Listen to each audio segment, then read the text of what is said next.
and welcome to a Fox Squadron podcast. This is going to be the first one we've done so far. Today we're going to be talking about Imperial Assault, and joining me is Glacier Dawn. Hello. How are you doing today? I am living and breathing and doing well. Yep, there you go. That's always the way to do it. Had a good week so far? Yep, so far. That's good, yeah. I just actually got back from Hawaii, so I'm trying to get back into the whole scheduling and working and stuff. Had a That's a lot further than I thought. Yeah, it was pretty far. Nice little 5-hour flight. You gain like 3 hours when you go there, so you have like a whole day still left. So it was technically 2 actually, hours. No, you lose 3 hours, and you gain 3 hours coming back. Yeah. So it was 7 hours. Yeah, it was an interesting little time change going there and coming back. I got to meet a bunch of my family though that I hadn't seen before, and that was really cool. So yeah. That was good. Yeah. Anyways, we'll just not talk about that because that's kind of boring. Our audience probably wants us to talk more about the Imperial Assault. So. No. We got to get into personal details. So what's your social security number? I mean, we did. not that personal. We did enough personal. I think. It's what everyone's dying to hear. Yes, but today, since this is our first Imperial Assault podcast, we'll be talking about the finishing touches to the campaigns that we currently have going on for the Imperial Assault. We don't play skirmish that much right now. I want to get a skirmish group together soon, but right now we're getting all those players that are brand new to the game, introducing them to campaign so they learn how to play the game, have fun while playing it before we get to the more competitive stuff in the future. So we're waiting on skirmish. So for now, it's just going to be campaign chatter. I'll be talking about me and Glacier Dawn's campaign that we're in. Also, the campaign that I'm personally in. We'll just go a little bit of details on that, how those are going. And then one thing we're doing right now that's interesting is we're actually creating custom characters for campaign, primarily heroes, as well as some villains and some secondary characters that are also in beta testing. So we'll go over, I guess, our processes on those, some of the characters we're coming up with, and we may show a few of those off as well if we have enough time. But anyways, Glacier Dawn, how do you feel as the Imperial player in our campaign that we've been playing against the other players in our group? Dankeschön. It is rather fun.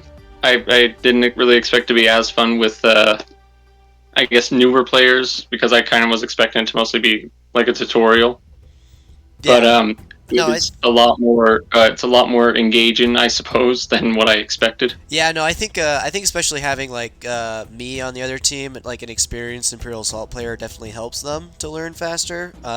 Yeah, but also just all the random stuff they come up with halfway through the game. That's definitely the best chatter. It's kind of like a D&D campaign. Everyone comes with random stuff like, oh, does this really make sense? No, but we think it does, so we're gonna go with that. I think my favorite one was the Nexu mission where we're just like we came up with the Nexus falling through the ceilings or whatever. that was pretty funny. Yeah. It's just funny campaign stuff like that. We are currently on our last mission, which was scheduled to go up tomorrow, but I believe 2 of our players aren't going to be able to make it this week, and the other 2 players the other player is saying he may not be able to make it, so I decided to just reschedule it to next week.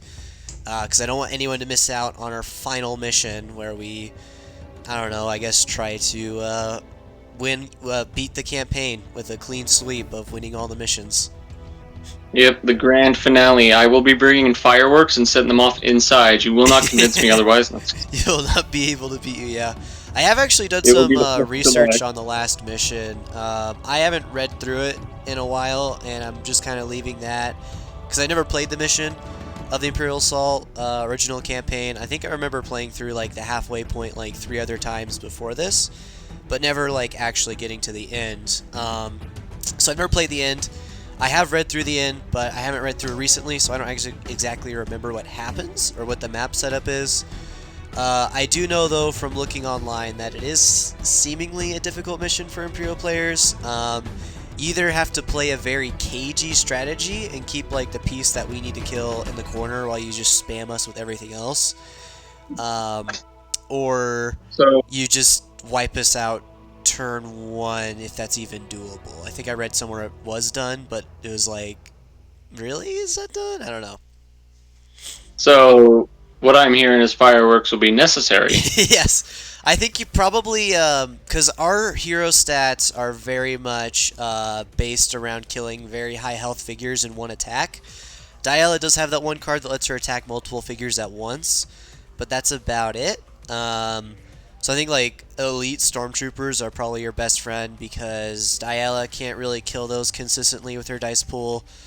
But Um, also, it ain't such an immense amount of health that it's well, kind of like a big they're blow. 5 health each, so they're not like that beefy. But the main deal Yeah. is putting like combat veterans on them. So whatever you do attack with them, you get the 1+ damage. Whenever one of them dies, that other stormtrooper becomes focused. Then you can use sustained fire with show of force to become focused and shoot again. If just a single elite stormtrooper shooting like that, that's I think like 10 damage altogether, both shots added up for 8 threat, and potentially you got a second elite stormtrooper that can still shoot. But you Yeah. also want to mix it up with like the death troopers, putting like assault armor on a single guy for 9 health, basically.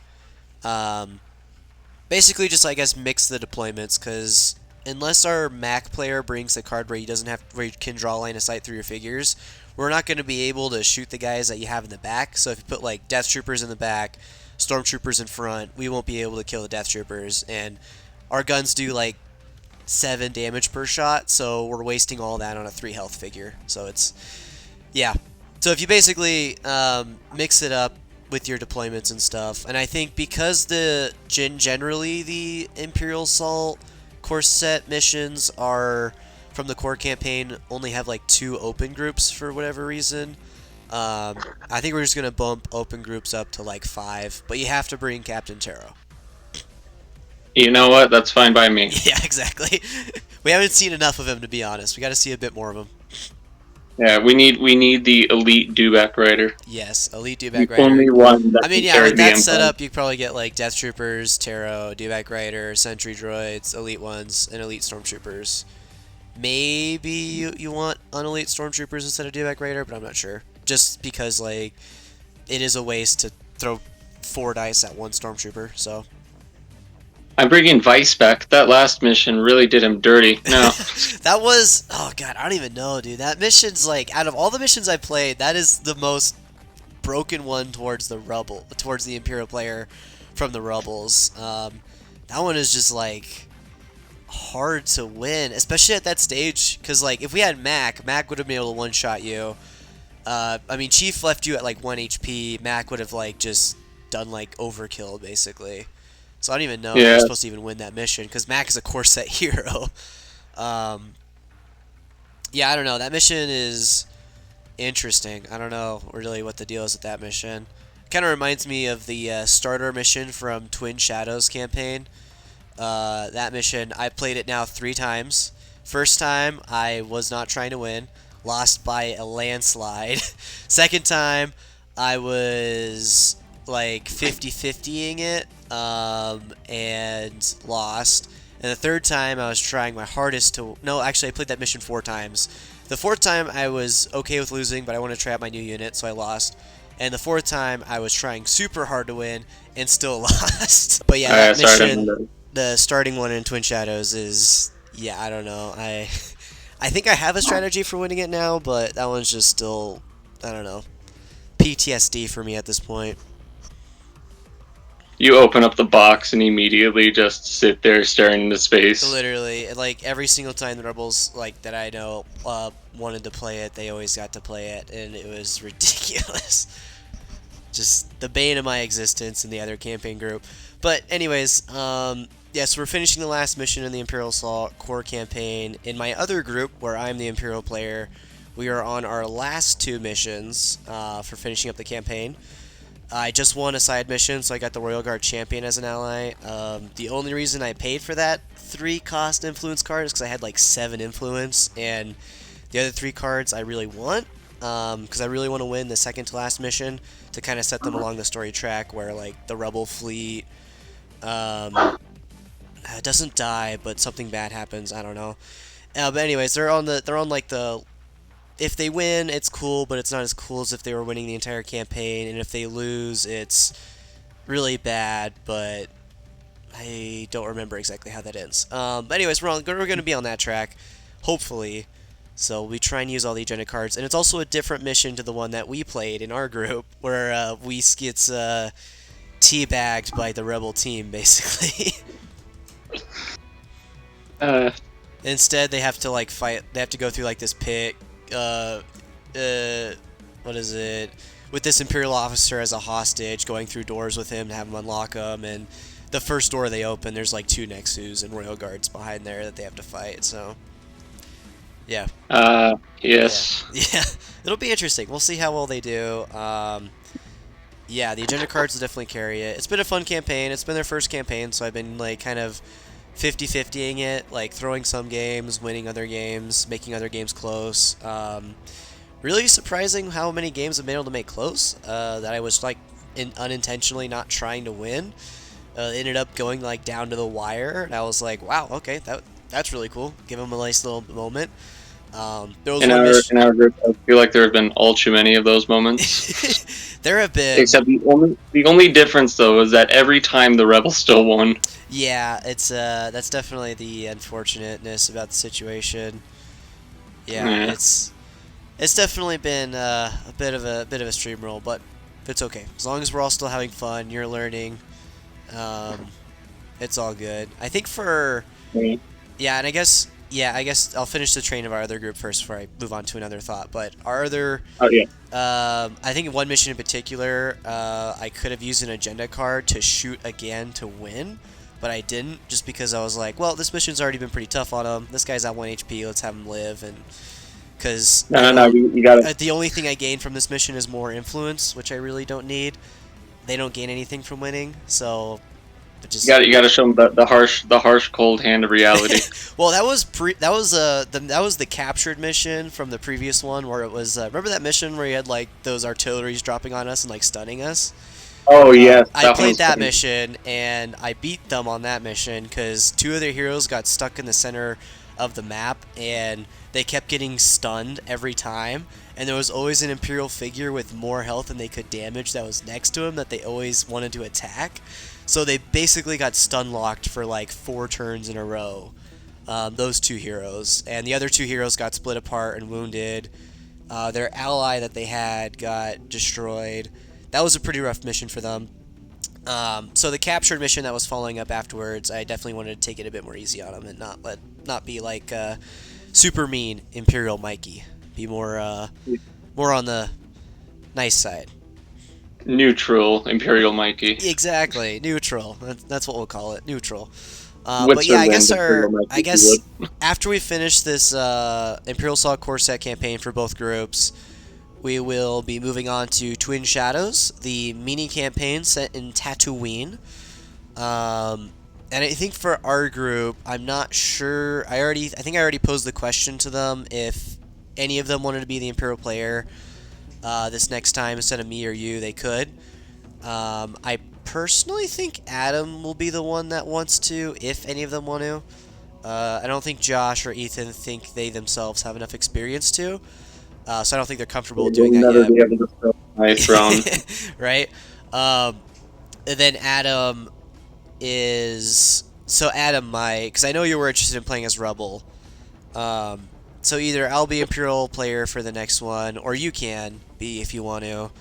Or Adam will be the next one. I know... I don't know what campaign we're going to do after that one. Because chronologically it would be Twin Shadows and then Return to Hoth. But because Return to Hoth is kind of a newer campaign that I haven't played yet, I want to be the Imperial player for that one, just so that if there is like a mission that's super unbalanced, that I can try to balance it out as best I can. But yeah, I'm not sure basically, because that would mean we have to do a different big box expansion, which I think everyone would be okay with. Our wallets wouldn't, but well, no, I already own all the expansions. Return to Hoth was the only one I didn't own. I was never mind. Yeah, no, you're good. Don't worry about it. It was a bad joke, though. It's all good. So yeah, I don't know what campaign we're going to be doing after Twin Shadows. I know we're doing Twin Shadows after that first, for sure. Because I want to show them the experience of a smaller campaign that's only 4 missions long. And that has your heroes upgrade really fast. I think that would be good. And I think it Yeah, will I think it be, also makes it rather fun. yeah, for sure. And I think it will be because of that. After that second campaign, Twin Shadows, which is when we introduce our custom heroes to our rebel groups and see how they sniff those out and enjoy those. Indeed, they have been a long time in the making. They have been. I mean, obviously, Master Chief is basically a release at this point. Yeah, he's like the teaser, like The the sneak peek. teaser, yeah. I mean, I guess for those of you joining in our podcast that haven't watched any of our Imperial Assault battle videos, this is Master Chief, one of the custom heroes that we made. We made actually quite a few of these, and Isaiah has more in the works. I guess we should cover what Chief does first. Yeah, we'll cover what Chief does first, and then we'll move on to some other goodies you've been making. So. Yep. So first of all, he does Master Chief things. It's very true. He does do Master Chief things. So If the he big didn't, that would be quite worrying. yeah, for sure. His side mission is very fun. It is a very Master Chief-like mission, and that one was designed not by me, but it is indeed very fun. yes, it was pretty cool. So I think one of the things you'll notice off the bat is Chief's low health. He has health 8, which does seem really worrying, but this is balanced out due to his shield at 6. So he places 6 shield tokens on his card, and when he would suffer damage, he suffers shield tokens instead if they're still on his card. When he suffers a damage, he'll remove a shield token from his card. And at the end of each round, he recovers 2 shield tokens. When he rests, he recovers shield tokens equal to half his endurance rounded down. So two shield tokens per rest because his endurance is 5. And basically this puts him at like a 14 health character with passive health regeneration. So it's pretty good. It's pretty good. The one drawback, though, with Chief, and this is a pretty major one that I noticed when I was playing against him in my group, is that if Chief has, like, say, you take all of Chief's shields down, you put 2 damage on him, at the end of the round, he recovers 2 shields, so he's got 6 health, 2 shields, that's an 8 health character. The Master Chief hero usually won't want to rest with him, because he's only going to be recovering 2 damage instead of 5, and he's only going to be putting 2 shield tokens back on Chief. Anyways, where were we? We had the interruption. Oh, yeah. So, even though Master Chief has, like, that passive health recovery, what I've noticed is that when he has, like, 2 damage and only, and, like, 2 shields on him, generally the hero won't want to rest with him because that's only 2 damage when he could be recovering, like, 4 or 5 if he waits. And because he's not resting, that damage stays on him, and he's not recovering shield tokens. So, if you take out his shields, put 2 damage on him, going into the next round, he's going to have 6 health plus 2 shields, which is the equivalent of 8, which is very easy for most elite Imperial groups to take out within, like, 2 activations. Like, 2 elite Death Troopers can get out super easily. So, like, the common strategy I use against Chief is strip his shields with Stormtroopers. Next round, he's got like 10 or 8 health, and then Death Troopers just mow him down. So even though he's a 14 health character with passive health regeneration, it comes at the cost where your rest action, even though it could be super effective, if you have like 5 damage, you rest, recover that 5, get an extra 2 shield tokens. Now you have like 4 shields out of your 6 with full health, and really set the Imperial player back. If the Imperial player is smart enough, they can actually whittle Chief into a situation where, like, he gets wounded or he wastes his actions and doesn't do anything and thus gets wounded because everything shoots him. So it is a very interesting little playback with Chief. Yeah, anything else you would like to note about his stats or abilities? It can be a bit annoying as the Imperial player at times because, you'll be sitting there cheering like, yeah, alright, I've knocked him down by a bit of health. So next round, if I play my hand right and then he regenerates to health, and he's like, dang nabbit, that kind of screws up my plans. Yeah, it definitely is something you have to look out for. As with most heroes, you do have to kind of watch their abilities and account for them. I think especially with Chief, but he doesn't have a white defense die, so it's pretty easy to kill. I think we only gave him 2 defense cards, one of which only works for 1 attack. It gives him an extra black defense die at a cost of a strain, 4 XP, and the other card gives him like defense power tokens, or offense, which he'll usually pick offense. So Not too many health upgrades either in Chief. I believe he does have an upgrade that does increase his endurance by 1, so he can recover additional shields. But yeah, if you play your hand right, you can also just shoot everything you have on the table into Chief at once, and that'll probably wound him as well. Yeah, he's a black defense die hero that's like 14, 12 health, so just like those other type of heroes, you just shoot everything into him and wound him or whittle him down a little bit and then finish him off next turn. I'll try to pick him off from the rest of the card. Exactly, yep. The nice ability he has... Yeah, real quick. Sorry. Yeah, go ahead. On the note of that too, I have noticed too that occasionally the rebel players will try to kind of go ahead with Chief and I guess separate from the group.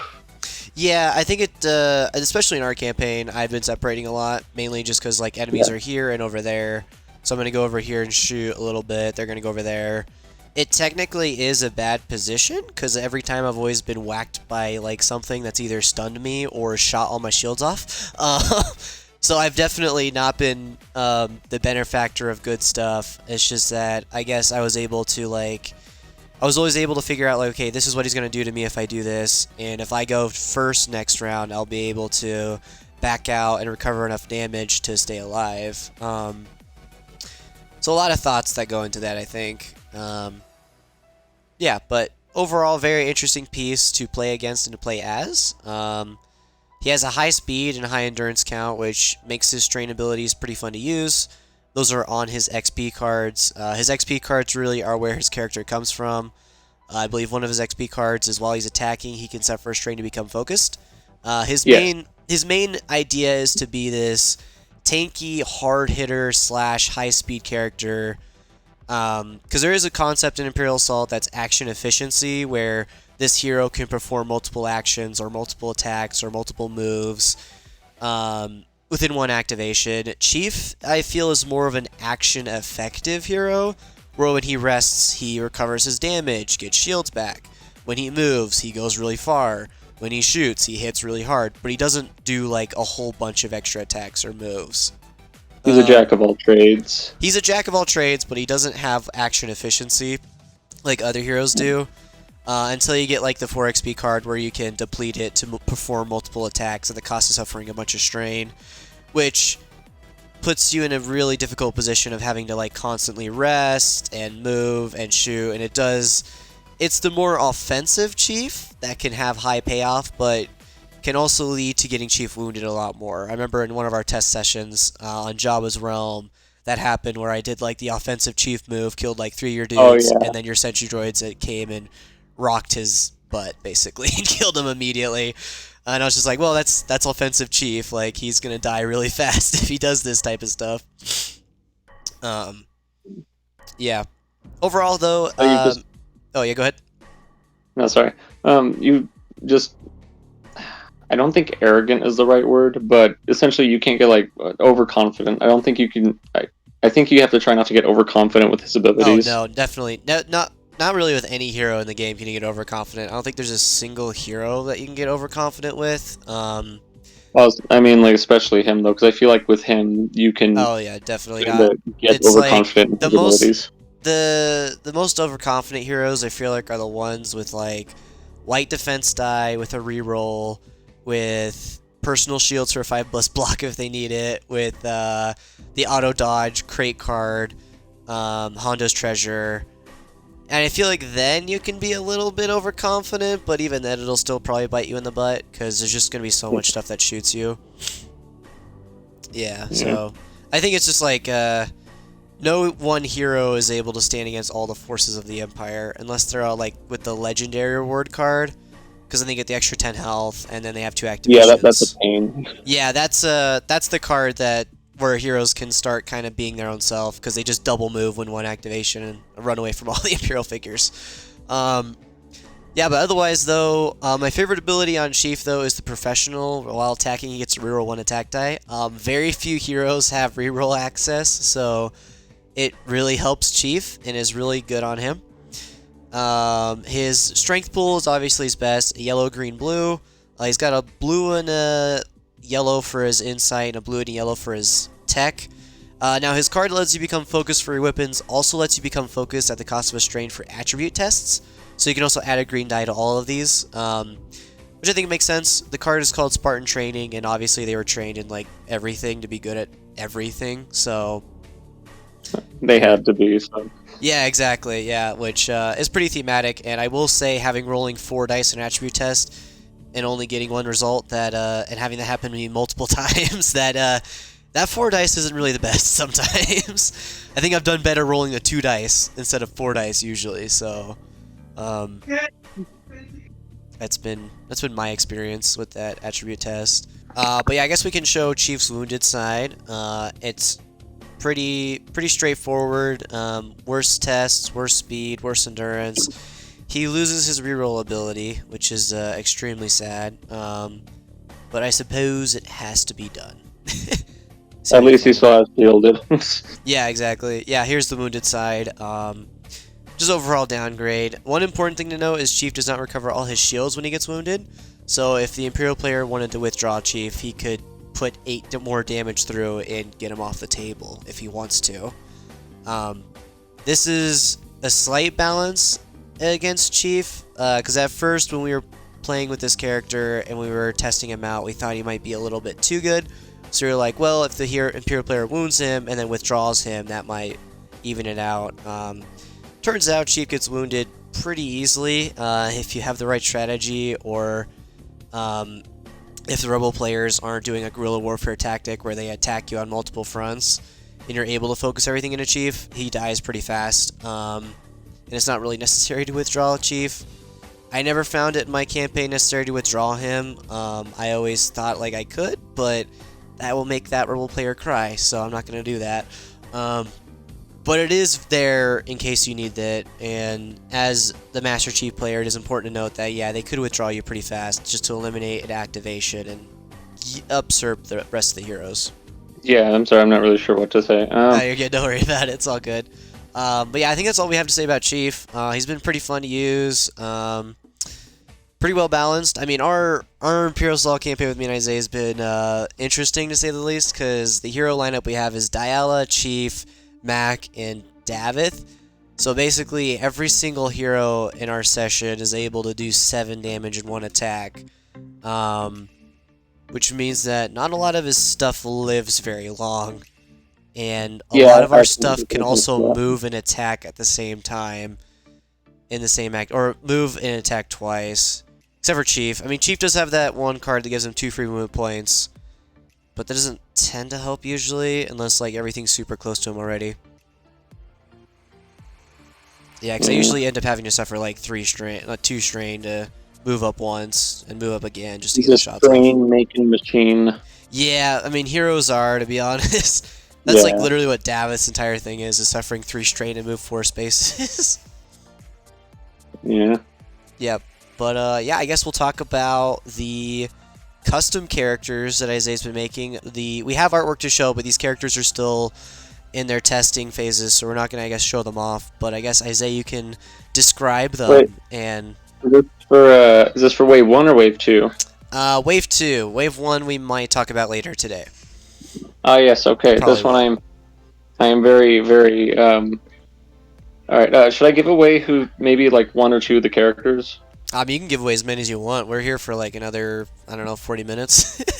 That's true. All Go right. wild with it. So I don't think I'm gonna release the names of all of them, but one of them, though, whom I have had as an idea for a little bit, is the Arbiter. Yes. He, however, though, has been rather complicated because I want to fit as much of his like personality as possible within his card. Mm-hmm. And one of the biggest features I've known about him is his honor. Right. So that has been a bit difficult, though, to add in. I've noticed it seems like it'd be easy, but I don't know.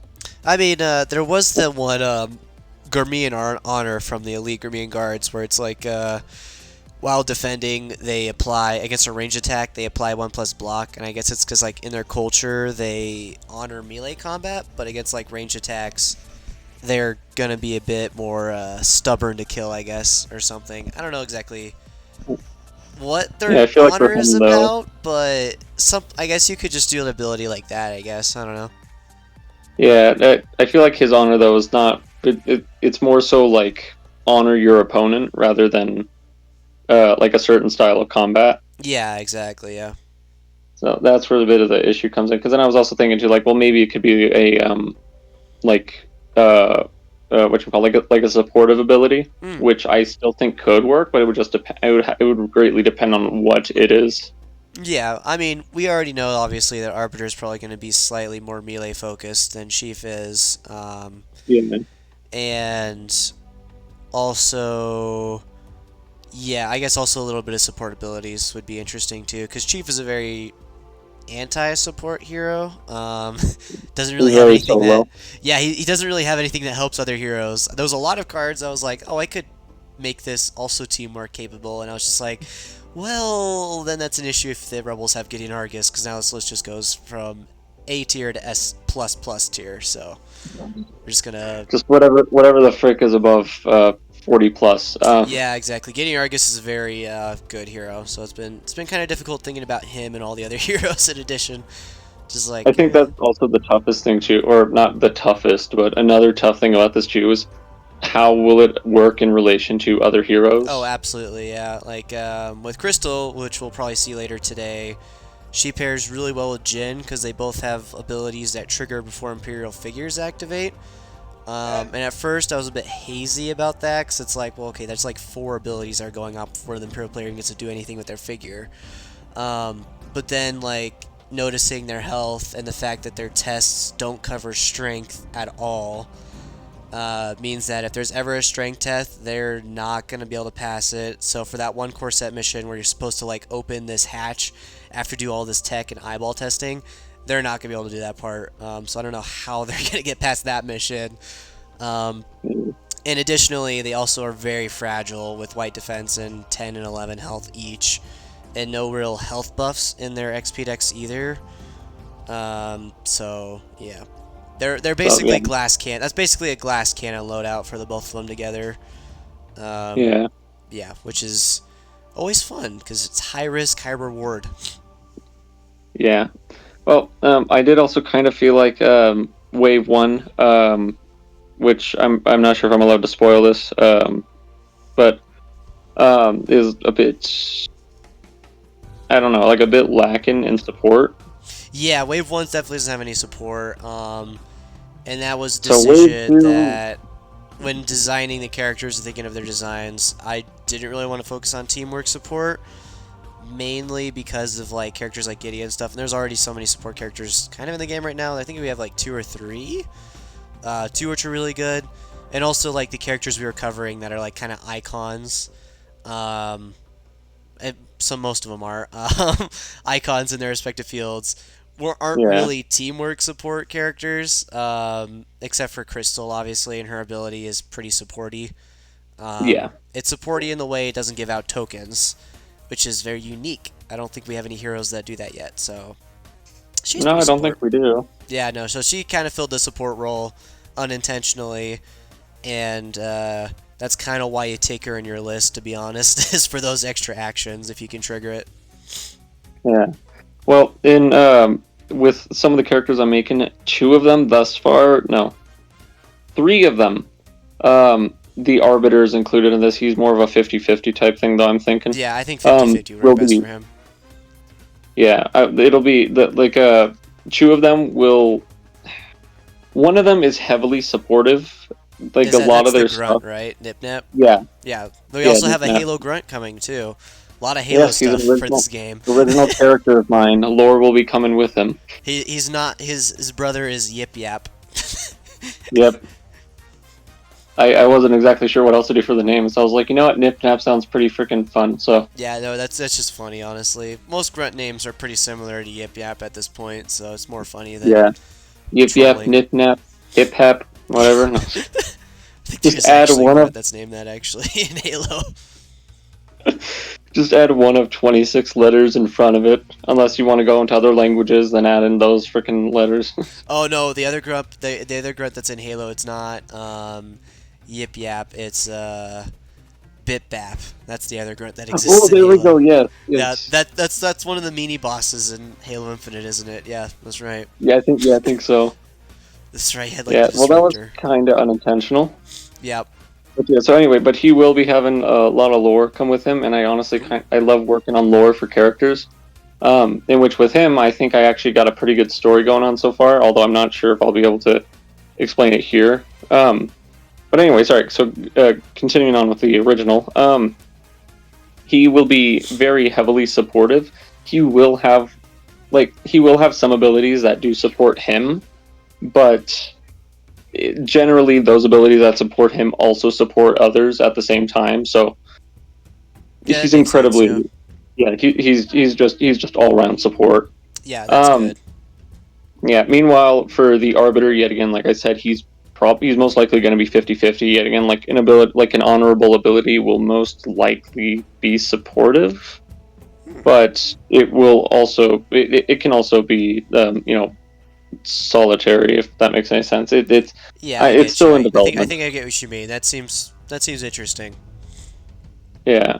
Um, but obviously, he's not just going to have one ability, so Oh yeah, there and then you will have be the more super added. tactical droid. Now I remember who the other support character is. Yeah. I was gonna mention him, whom is Literally, also another literally, original from what his character. main ability is in his 4 XP card that Isaiah's already shown, he's basically Gideon Argus 2.0, but slightly different. Sorry, I had something happen real quick. Oh, you're good, no problem. Um, yeah. So essentially, the no, sorry. All right, and I was gonna say something. I was like, you know what, that don't really fit the conversation at all. So I should probably just. All right. Anyway, with him, his supportive abilities benefit him as well. For the most part. There's I believe one or two that benefit, and this is also including like XP cards that I'm planning on adding in the future. Yeah, Off of base abilities, if I'm not mistaken, because I do not have an image on me right now. I believe his base ability was like his actions, like 2 strain action. Hero Oh performs wait, an actually wait a attack, minute. and then he performs an attack against the same target. It Yeah, was wait, something I like can that. look back through here. Yeah, 1 sec. coordinated fire or something. Yeah, which is Yeah, very similar to what Gideon does. Gideon does another hero performs an attack. here we go. All right. I would just say like I think it's Gideon's XP deck that makes him super broken. So as long as the XP deck for the super tactical droid is different, I think it should work out pretty fine. Yeah, here. All right. So I found deep within our conversations of the past long Sending ago. cards between each other back and forth. Yeah. All right. So I found one of them. Um. So here. Sorry, I'm just gonna reread it. It's been a while since I've worked on him specifically. I have a very bad problem with having a short attention span on No, it's all characters. good. For those of you Yeah, that don't know, probably. we also play Star Wars Legion and X-wing. Though not, I haven't done that for a while. But within Legion, Isaiah's been getting back into it, so he's been making some new Legion lists. Been looking up some stuff to buy. And has also been creating some new custom cards. I think he actually created Crystal recently. So I did indeed. That yeah, one was just a random one for you. So yeah, that one was interesting. I'm actually interested in sending that to one of our other Star Wars Legion players and seeing like how he thinks the character should be priced. Yeah. yeah. All right. Sorry. So anyway, getting bit back on track. Um. Real quick, I gotta yet again with the whole short attention span. Like, there's times where I will work on like I'll work on one character for a month or not a month. Oh my gosh, a day or two, and then suddenly I'll be like, you know what? I think it'd be pretty neat to work on another, and then I just go bouncing back and forth. And because I have a real bad tendency of doing that, I like to write stuff down so I can actually remember what my thought process was before I left. That's a good idea for sure. Yeah, I remember doing that with the other heroes as well. I think Mario and Sonic were definitely a bounce back and forth project. Very much, In yeah. order to make them feel different, because I believe with their XP cards they were actually quite similar, but it was that Yeah, bouncing back and forth between them that kind of finalized the cards as being pretty different and going for different fields of characters and making those characters feel completely different. Obviously, Chief was every single XP card is just like a basic stat increase. Crystal's XP cards were extremely interesting. And she's a character you could play probably like 3 different times with 3 different builds that are all really good. yeah. I don't think she has a bad XP card. That's what's interesting about her. She's bad because when she Well, we'll talk about it later. But anyways, yeah, super tactical droid. Yeah. Sorry. Real quick, I also did. I sent you the photo I found. I think this is a bit of a. I think I've updated it since. This might be the updated version, but I feel like I've updated it since this picture. Maybe this does look like the updated version you did send me a Yeah. little bit Let me ago. let me reread his ability. Yeah, go ahead. I'm gonna pull him up here on the computer if I can find him. Yeah, so he's very much like split 50-50. His There he is. his two main abilities. The first one is very much it's a split 50-50 where essentially you give a friendly character the ability to attack, and if they actually prove successful, you meaning him Oh wow, okay, that's gets actually more to interesting than I thought it one. was. At first I thought it was attack and then he attacks, but that character has to be defeated. Oh, that changes things a lot then. That Yeah, makes him a that, lot more interesting, because that makes him more situational to use, but still pretty good. yeah, that's also why like that was also very like balancing issue. Like I feel like I have a bit of balancing issues where either No, I one think that's I'll think good, I'm making. because Gideon's ability is action, 2 strain, have another hero perform an attack or move action. This one's just attack, and if they're defeated, you get the bonus attack, which I think is actually pretty cool. Because especially in the beginning of the campaign, like it's going to require you to like whittle down Imperial figures to like almost no health before you can actually finish them off with an attack to get this ability off. So it's a lot Yeah, of so I think setup, he'd and be. most of those Imperial figures have already gone and are already ready to die by the time you shoot them, basically. Yeah, so I think he'd be very good for like just finishing off. So like I guess if like he and Master Chief was together, Master Chief could go in front and Yeah, that's like definitely start what I was whittling. thinking Like, of. Is like and, Master yeah. Chief, Kotun Frollo. The other one is Fen. Cygnus kind of could work with this. CT would be excellent with this. And what's the other hero? Actually, no, Master CT Chief, would be yeah. kind I of. think Master Chief and Yeah, CT would be Makashikri very are the ironic. best two with this one, because Mac has that Pierce 2, so he usually gets to kill a Stormtrooper. Yeah, Chief, though, has 3 green dice with the 1 XP card, but that he only gets after the first mission. Yeah, it's very interesting. yeah. I feel like it'd be kind of ironic though, CT and him. Yeah, it would be very interesting. Kind of like Captain Rex and Kraken from that one episode in Rebels. Actually, Kalani. Oh, that's right, it was Kalani. My Kraken. bad. Kraken. Yeah, Yeah, Kraken's the one that got killed by Anakin after he punched Anakin in the gut. Yeah. yeah, and then came back and then died again. The Just poor doesn't know how to thing, man. quit. Yeah. Sorry. So anyway, continuing on. So yeah. So as just explained, that one is incredibly, like the. I feel like, well, actually, no, I feel like 25% might be a bit better, because it's most of it I feel like is towards friendlies, and then a bit of it is towards him. Now Yeah, on the contrary, I think for sure. Yeah, I definitely think it's good, because definitely later on in the campaign, once the heroes get better weaponry, this is definitely going to be more consistently usable, and it will be something yeah, the Imperial player has to keep in mind. But it still does require setup too. Like if the heroes don't have any line of sight to any of the Imperial figures at like the start of the match, then one hero will have to move up, take a shot, and then this guy will have to move up and do that extra attack thing, basically. yeah. Um, Yep. so sorry. So continuing on. Yes. The his other ability though, this is where I was talking about like the it's also very much like uh crap, I forgot the word I used. Oh my gosh, I am blanking out today. It's very much towards him, as Yeah, also the the name preservation implies. protocol. Yep. Yeah. That obviously I got the idea for, because generally I've noticed the separatists have, especially in high ranking droids, preservation protocols, which obviously call for them to preserve themselves, so defend themselves at all costs. Yeah. So, and also seen as tactical droids, not only is incredibly intelligent, but also very combat efficient. I thought that that would actually work rather well with him. Yeah, I think that it does work pretty good. Once he's at 5 health or left, add add 1 black dice to his defense pools. Seems pretty good. Doesn't seem too hard to fight around against. I guess maybe the only thing is reduce his endurance down to 4.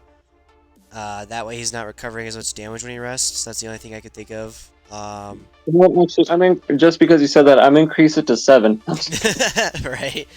Just fight back. Yeah, overall, everything else looks good. I like the insight test. They are pretty smart droids. Tech test, I think it'd probably be a green and 2. I think green, green, blue works. Strength, probably green, blue, blue on that one, I think. Yeah. Yeah. Well, I mean, they do punch pretty hard. That's not Yeah, even but going I at mean, like 40 miles Shyla an is a hour. Mandalorian, and her strength is green, blue, blue as well. So, That is and I feel true. like one of these guys would maybe be as strong as a Mandalorian. I don't know. It depends if they're a generic Mandalorian or the Mandalorian. I don't know. There's always a difference now in how units are. Oh, that's cool though. Yeah, and there was another character too, wasn't it? The Titanfall pilot. Yes, actually, that one I was also going to bring up. That one is another character. A lot of just about most of these is characters I've made. I do enjoy making characters. I also take a lot of pride in doing so. I really want to make sure they're all good, like story wise and abilities and all. This one is another one that I've made. I do believe I also sent this one to you, so I'll see if I can just send it back to you. While playing Titanfall 2, because I was testing out other pilots and all, and so I wanted to go back to one of the first pilots I used to play as all the time. Ironically to the name, I did not get the idea for the name from crack cocaine. Crack I it. forget exactly. It's a very interesting name, that's for sure. Yeah, I forget exactly where I got the name from, but it was not crack. Yeah, I'm There's pulling that. her up now. Essentially summed up into one word, it is speed. Yeah, that was definitely what I saw. Remember from her as well. Crack it like a fox. So yeah, the adrenal stem. At the beginning of your activation, you may suffer 1 strain. If you do, gain 2 plus speed until the end of the round. And her speed is already 5, so she goes 7, which is fast.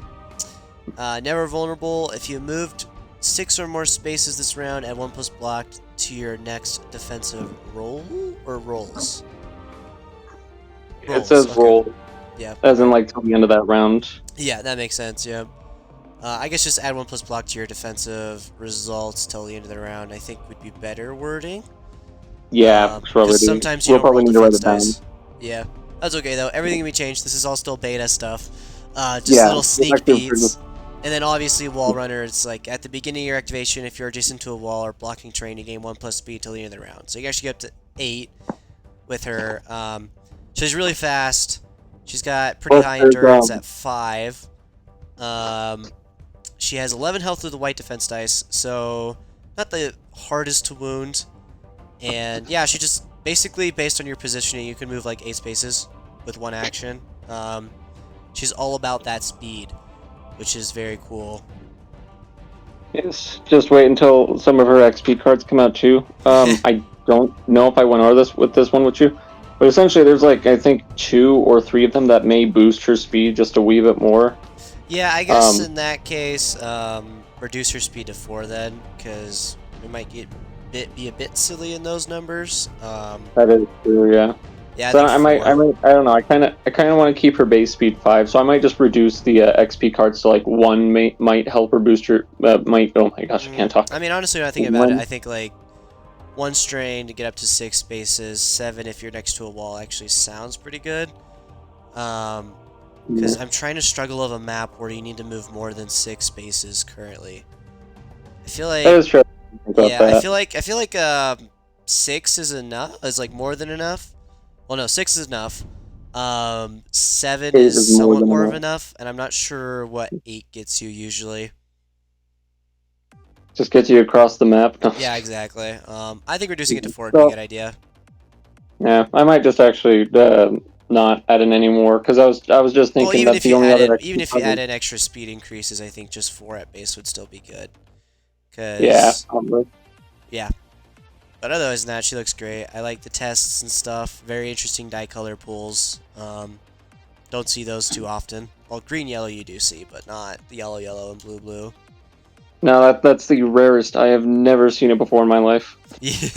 I think yellow yellow is unique to this character. I know blue blues on a couple other characters. I think 2 others at least. But it is still very rare to see.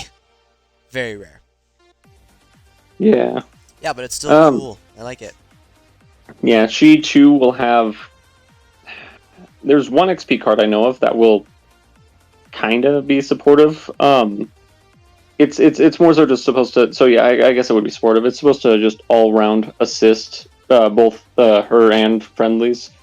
I believe I was going to call it looter, where essentially after you defeat an Imperial unit, if you wanted to, and I was thinking this might assist more so in early campaign. If you wanted to, where they died, they may drop a token for 1 round. You can go pick up that token, you or a friendly. And if you do, it's a free action just to pick it up, and then you now roll their dice pool instead of your dice pool when attacking. Yeah, that seems pretty interesting. Yeah, Yeah. it does seem quite interesting for sure. But to see how that one plays. Then of course Yes. we're working on some villains and stuff, but I think we'll keep that secret for now. Ooh, 'Cause actually, wait a minute. Wait, could I show one villain that I'm is rather it proud Rick the of? door technician? Yes, it was going to be Yeah, Rick okay, the Door yeah. Technician. Let me see. I think I already have that one, so I can pull that one up too for these Yes, people. I have. We'll show one villain. We'll show the fun Yeah, one. this one is just. I'm incredibly proud of this one. Incredibly proud. Indeed. Yeah, there he is. Yep. Rick the door technician. It's obviously based off the Jedi Fallen Order boss meme. Rick the door Jedi technician from Survivor. Jedi Survivor. Thank you. Yeah, this is a pretty fun character. Isaiah's also started working on villains and stuff, which we are working on balancing. Well, working on getting there. I think right now we're still working on Wave 1 stuff. This is all, most of the stuff we should show is Wave 2. I guess we'll show the Wave 1 stuff after we're done looking at Rick. But Rick is essentially just an elite riot trooper that is better. So he's got pretty good surges, +2, Pierce 2, red-blue attack pool, black defense die, speed 5, so he's actually pretty quick, 7 health, which is pretty decent. Reckless, so at the beginning of your activation, you may apply 1- block to all of your next defensive defenses, and to apply 2+ damage to your next attack, so basically it boosts him up to a possible 6-5 damage attack. Adrenaline, he applies 2+ speed if his first action is a move action, so basically he's a 7-speed character. Ruthless Jedi Killer, while you defend against a melee attack, after the attacker is resolved, the attacker becomes stunned. So, kind of anti-melee there, which is pretty nice. Not a whole lot of characters really... Well, I mean, there's some characters that do encourage melee characters to attack them, and others that encourage ranged characters to attack them. But this is, I think, one of the more interesting examples of that, because it's like a direct, like, oh, that's not good. I don't want to become stunned. I think anyone that has played as a hero during a campaign that has become stunned can say that it is the worst thing when the Imperial player can just constantly do it to you, because stun for Imperial figures doesn't matter as much, because their main prerogative is just to shoot. Movement is to stay alive as long as possible, but shooting's more important. For heroes, though, there is so many actions they have to be thinking about before stun comes into play. So having a stun on a hero just almost completely shuts him down. Yeah. Oh. Also, in the works, I don't know why this randomly came to mind, is also some hero missions. I'm not exactly sure, honestly, what to do for... Oh, yeah. Well, I got like a slight idea for what to do for like Dutch and Nipnap. The Arbiter is kind of difficult, Right. because I want it to be like perfect and fit him perfectly. For Crackit, however, I have an entire storyline done for her, but I had to sum it up all in one admittedly large mission. Right, yeah, that's one of the best things. Is like we did come up with custom missions for our Wave 1 heroes. They're about to show off. The missions are fairly long. Surprisingly, they actually run about the same amount of time as a normal Imperial Assault mission.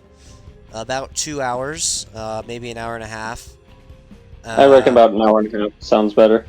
Yeah, I mean, it sounds better, but is that reality? There's... Well, no, our but group, I mean, like, was actually pretty fast. My first group I started playing Imperial Assault with, we were taking like 2 or 2.5 hour longs for each mission. our group is like really good at just getting this stuff done and just moving on to the next mission and having as much fun as possible, not dragging stuff out.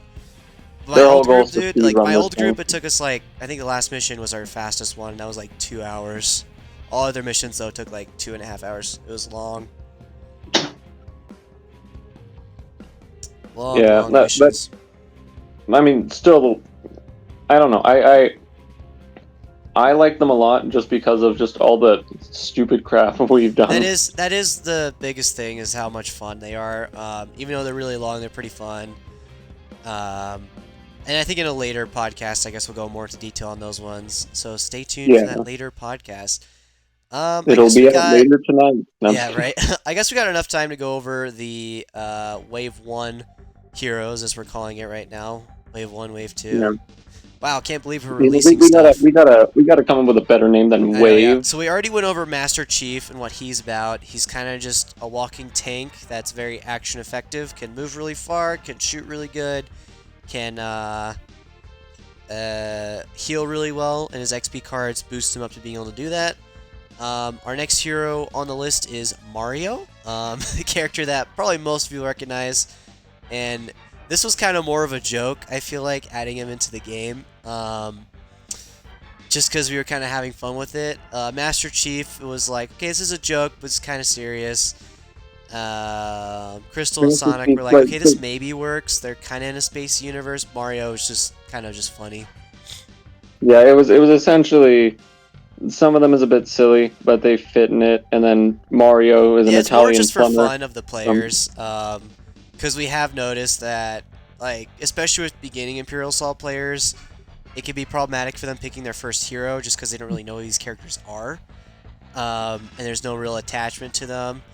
Except for the lightsaber ones, of course, because they're Jedis, or the Royal Commando-looking ones. But for these characters, at least, like, they know who these people are, and they may be interested in playing them because they know what they kind of do.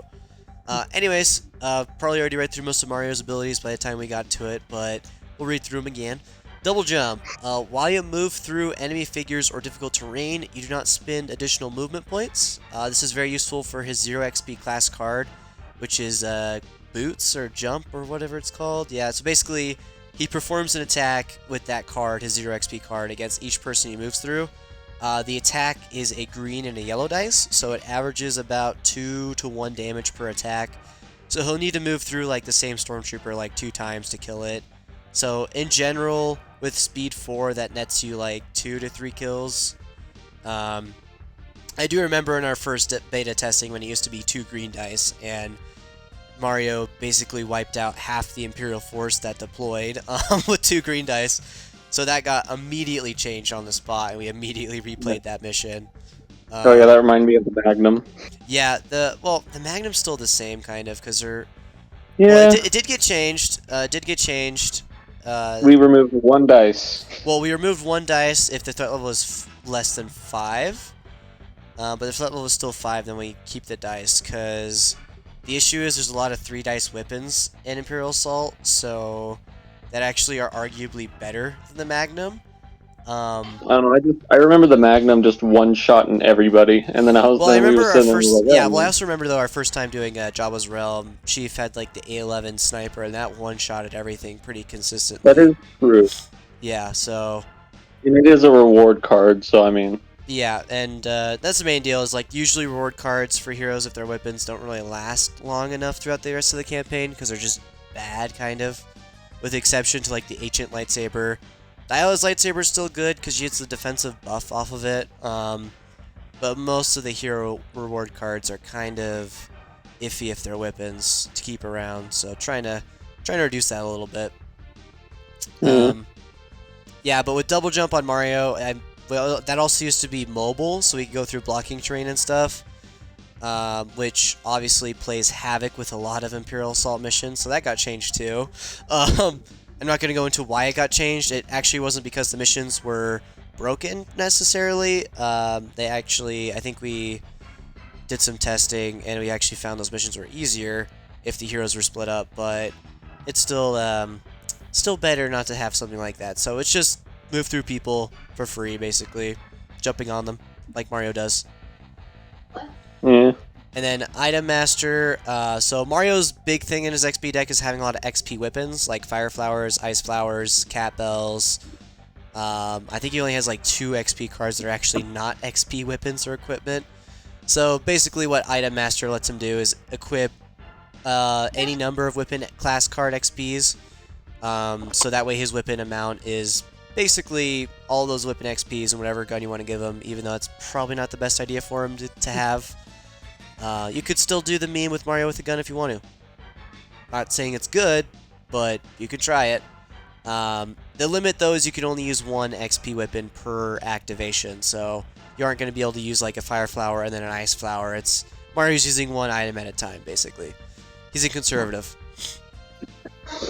Dang conservative. And then because these most of these weapons are deplete cards, so you can only use them once. Power Up basically lets him, when he interacts with a crate, he redraws a supply. In addition to drawing a supply card, he also gets to flip up one of his item cards, so it gives you kind of an incentive to go after those crates a little bit more. As well as he has 1 strain to perform a free interact action. So you can suffer 1 strain and grab a free crate, which is pretty cool. Now, seeing as how many attacks Mario can make, this comes at the cost of him being a pretty fragile character, coming in at 10 health with a white defense die. Very easy to wound. Can also be pretty easy to withdraw, we've seen in our playtests. Especially since he only has 4 endurance and 4 speed. Still very balanced though, like we said, glass cannon. He can do a lot of damage, but it comes at the cost of him getting wounded pretty easily. He can and does do a lot of damage, dang nabbit. Yes, but he gets wounded extremely fast. I don't think there's a single game we playtested with Mario where he hasn't gotten wounded in like turn 2 or something. And all of his tests are double green dice because he's a plumber, so he probably knows how to do some tech stuff. I don't know. Insight, he's kind of smart, and strength, I think he's kind of strength. He's gotta have some decent strength, basically. Make him a little bit different. And then I guess we'll flip over to his wounded side. His wounded side has the basic same stuff, less also endurance. got blood. So. It's got blood, yeah, but the main difference is obviously less speed, less endurance. All the tests are worse. And with the power-up ability, you lose the ability to have to use the 1 strain to perform a free interact action. You lose that. Everything else stays the same though, because most of these abilities are kind of just essential to how Mario works and how his XP deck interacts with him. So the only ability he loses is that free 1 strain interact, because you could technically use that interact to open a door for free. So being able to take that off Mario when he gets wounded is pretty big. Yeah, but also... Sorry, I was gonna say too, with like the whole development of characters thing. I don't know, it's not as much of a challenge, but that is another annoying thing that I was trying to figure out what ability would be best to get rid of. Yeah, there's I remember on Sonic and Chief we got rid of 2 abilities. On Mario, it's kind of just a little downgrade, because most of these abilities are honestly pretty neutral. Just depends how you use them. I feel like 3 speed's already like the biggest nerf to Mario. The 3 endurance and 3 speed basically destroys Mario's effectiveness on the table, from what we've seen in playtesting. So I don't really think we need to nerf him any other ways, and all these other ways to nerf him just really don't nerf him. They kind of just destroy him as a character. Yeah. Yeah. And that's another thing too. You gotta be careful what you nerf and all, because it's either it makes them better or it makes them trash. Exactly. Yeah. And this Mario is still super fun to play though. Yeah. Super fun to jump on people's heads and get multiple attacks off, even if they only do like 1 damage, or you have to jump on the same guy like 3 times to kill him. If you was the Imperial player when he does that, warning you, you may go insane. Yeah, it's a lot of calculation and tracking who's rolling dice for who, but it still is extremely fun. And yeah, he gets wounded super fast. Like 2 Jet Troopers, 2 Riot Troopers, 2 Death Troopers could wound him in 1 shot. I think like a group of Stormtroopers could also wound him, honestly, too. Maybe it would take a group of Stormtroopers and an Imperial officer, but yeah, he's pretty easy to wound. He has 0 defensive tech in his XP deck as well, so nothing to worry about there. He's just very easy to wound and to kill. He is also very good with a shock grenade.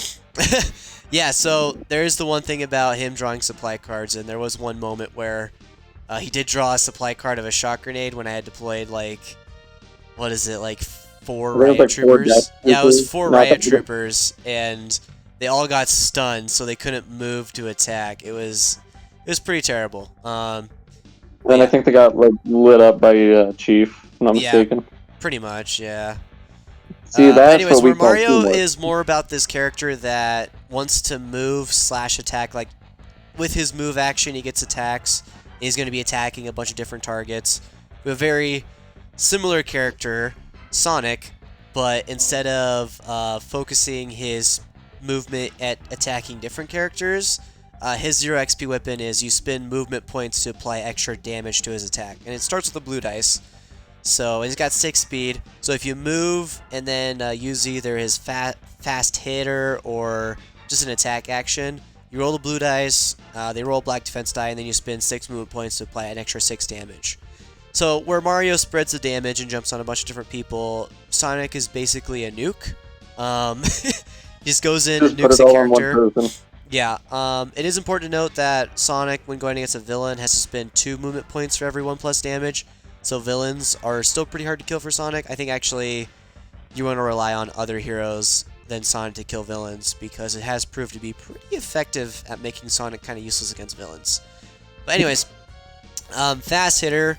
Once trained, after performing a move action, you may use this ability to perform one attack with rolling speed, which is the name of his 0 XP weapon. Limit once per activation, so you can't use it multiple times, only just the once. That way he doesn't perform 4 attacks. And he's got his defensive ability is too fast for you. While defending, you may add 1 evade result to your defense results. So basically, he kind of cancels your surges a bit more. You kind of have to go with raw damage output, which Stormtroopers prefer anyways.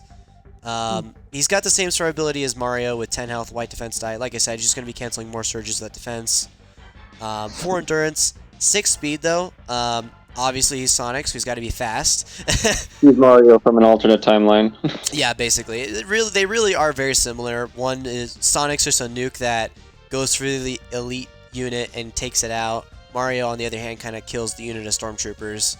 It's kind of like where you're comparing Fen, who's good at clearing Stormtroopers, to Mac, who's good at clearing like higher expensive units. It's kind of the same balance with these two. They're both glass cannons. They're both extremely easy to wound. That extra plus surge kill evade can hurt a lot. But if you just kind of put raw damage units into Sonic, he dies really fast still. Test-wise, Sonic's a blue-green on everything. Not as good as Mario, but still pretty decent. Yeah.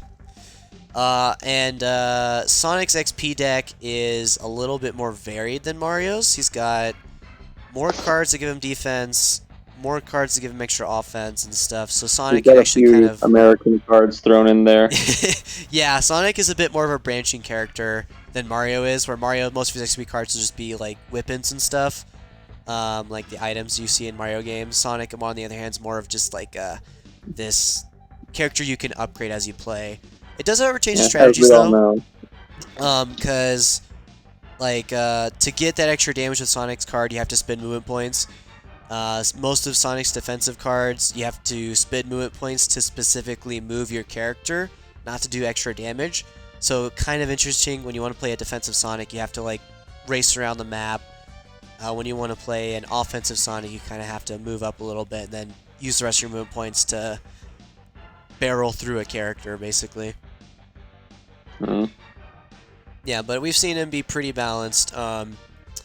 He's kind of similar to Garricon, who will let you take out those higher expensive units that other heroes struggle to take down in the beginning of the campaign, which is pretty nice to have, especially if it's their very first time going through a campaign, because then they won't struggle as much against those high-cost elite death troopers that'll tear through them. Sonic will be able to kind of manage them somewhat. I mean, I guess death troopers do wound Sonic pretty easily.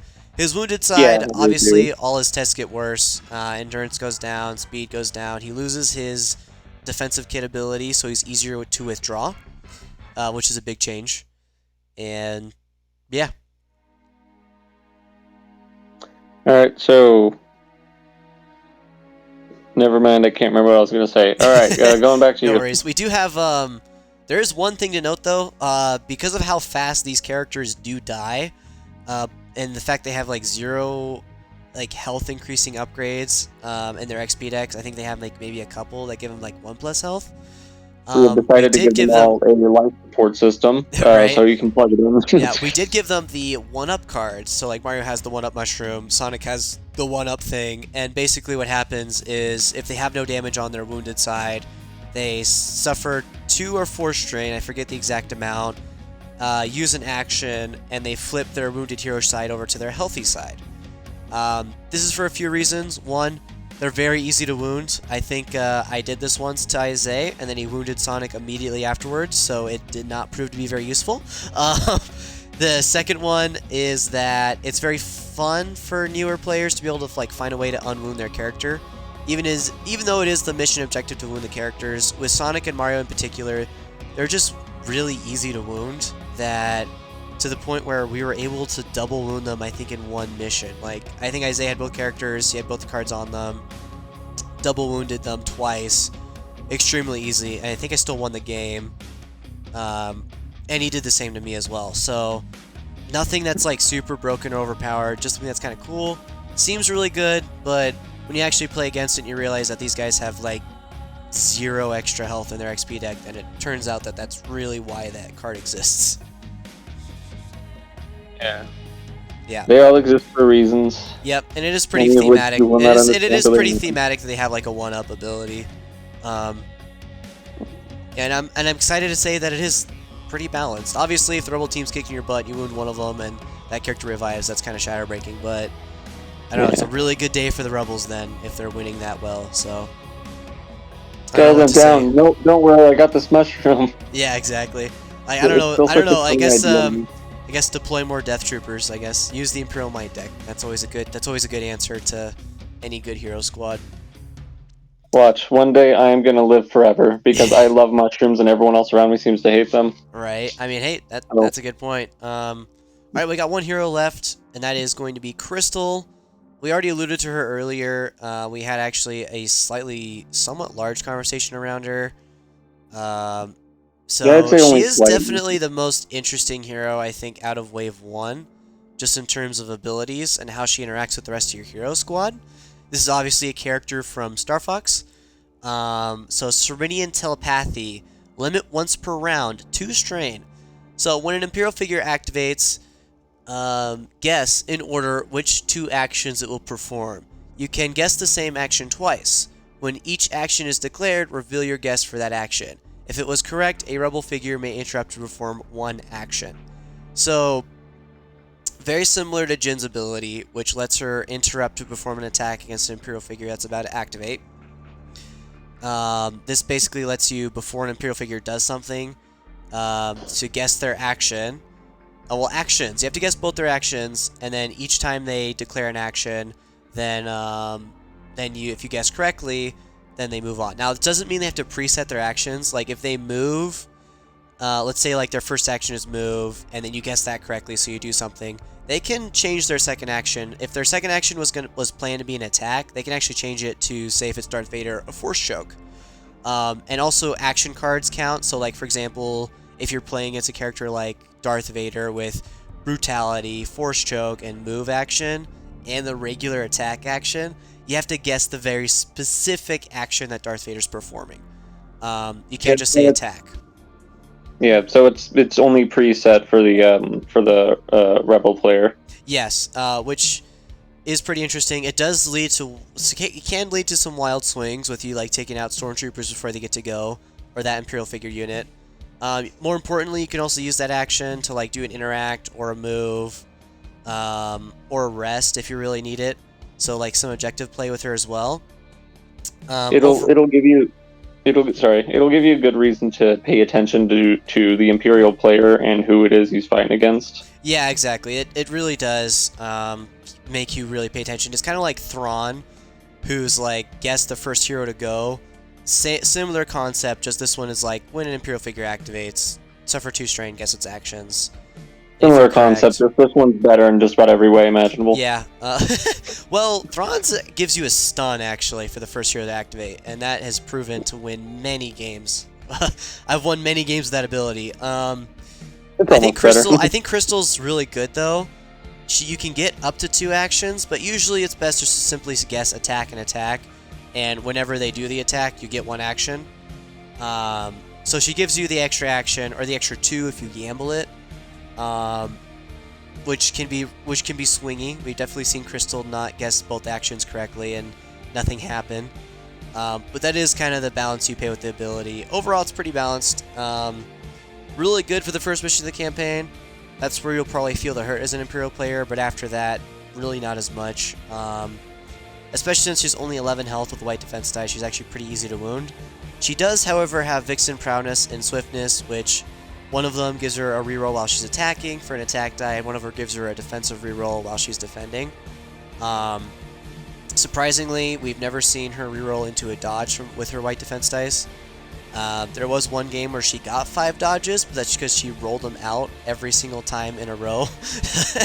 And that was a very frustrating game. I think it was the only game I've actually ever felt frustrated in Imperial Assault in. Very funny, though, to look back at. So, at least on our table, the white defense dice rolls a dodge, not with a reroll, but with just like a roll. So, that ability might be balanced.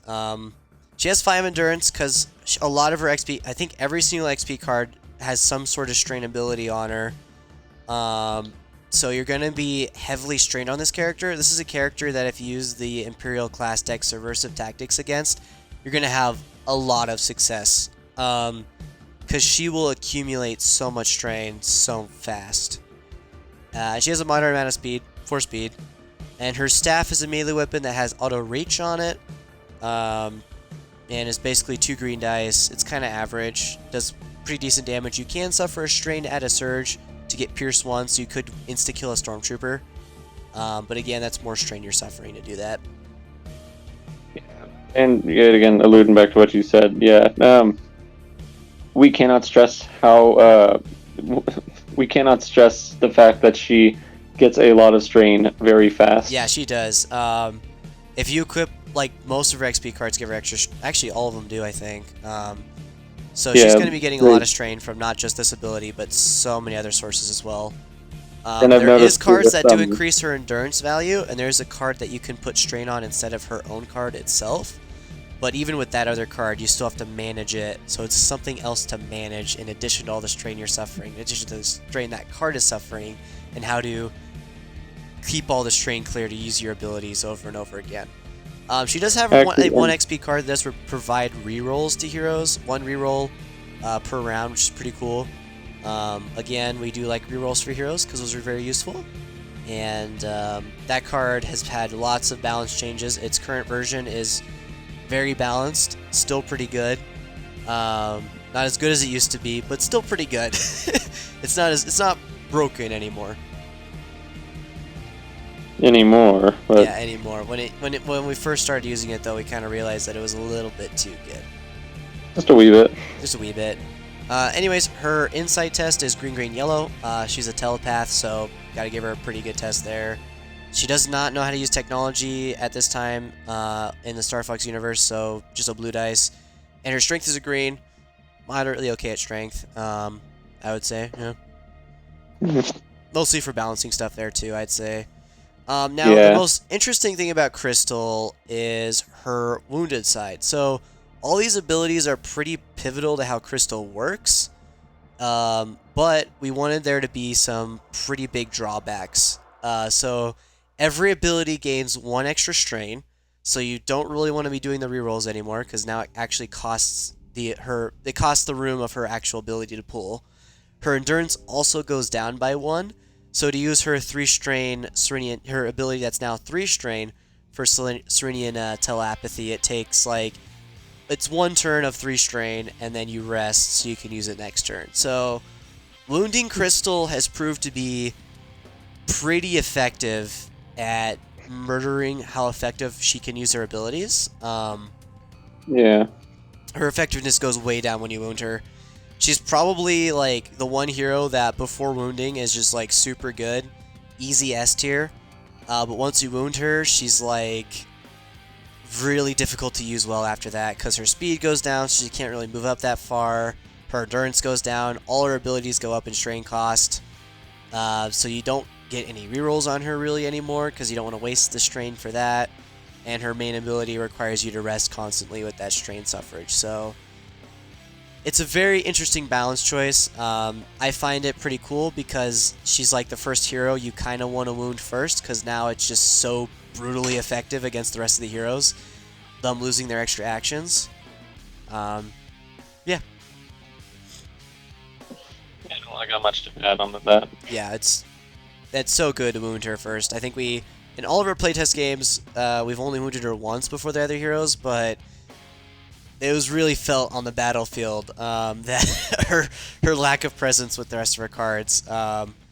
It really did hurt the rebels a lot. Because at the end of the day, the main thing she contributes to your team is those extra actions. So you can still pack a powerful punch in herself, but mainly she's a support figure with the extra actions and stuff. So yeah, freaking good support character. Yeah, she is an S tier character though, because like I said, you can do those actions before an Imperial figure activates. So you can tell like Makashikri or Master Chief to kill the Stormtrooper before it goes. If you pair it with Jin, Jin can also use her ability first as well. So you could potentially wipe out a unit of Stormtroopers before they get to go. Get your next activation after that. It could be some pretty nasty combo chaining. Like I said though, they're glass cannons. Once Crystal gets wounded, she's kind of really on the rough side.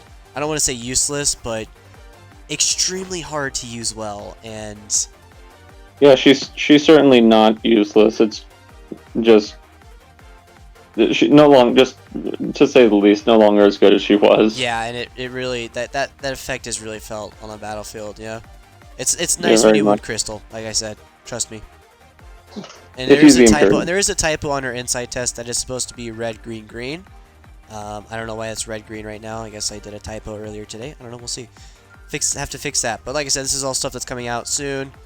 Our testing with these characters is almost done. I believe we're currently in the middle of testing out their side missions. Chiefs is already ready to go. Already played it on the channel actually. That one ran pretty well. And runs pretty good. That's a pretty fun mission. Crystal's mission is well on the way. Sonic's we have to actually start testing. Mario's we tested once. Made some changes. Looking to test it again. I think we tested it twice actually. No, just the once. Oh, did we test it twice? Yeah. We might have tested it twice. I'll double check my notes actually real quick. Because now that I'm thinking about it, we actually might have. Yeah, I could be wrong, but I remember testing it twice. I think we did test it twice. Yeah, let me double check.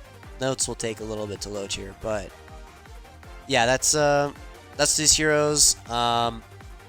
Pretty much the idea about how to release them is we'll probably have them on the Patreon. Whenever we get that up and running, you can, once these characters come out, we'll probably get the Patreon started.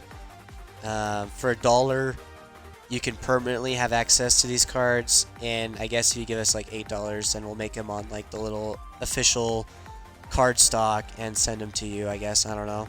$8 or $10. I expect 50% of all proceeds. Probably, you'll definitely get that. Yeah, I guess that's going to be the way how we do it. If we don't just find another way to send these out, we'll see exactly how we do that. But yeah, these characters... also... Oh, sorry. Oh, yeah, you go ahead. Yeah, you have something else to say, go ahead. No, well, mine's kind of like my, not exactly official within the group, but more so something I'm just working on, so you go first.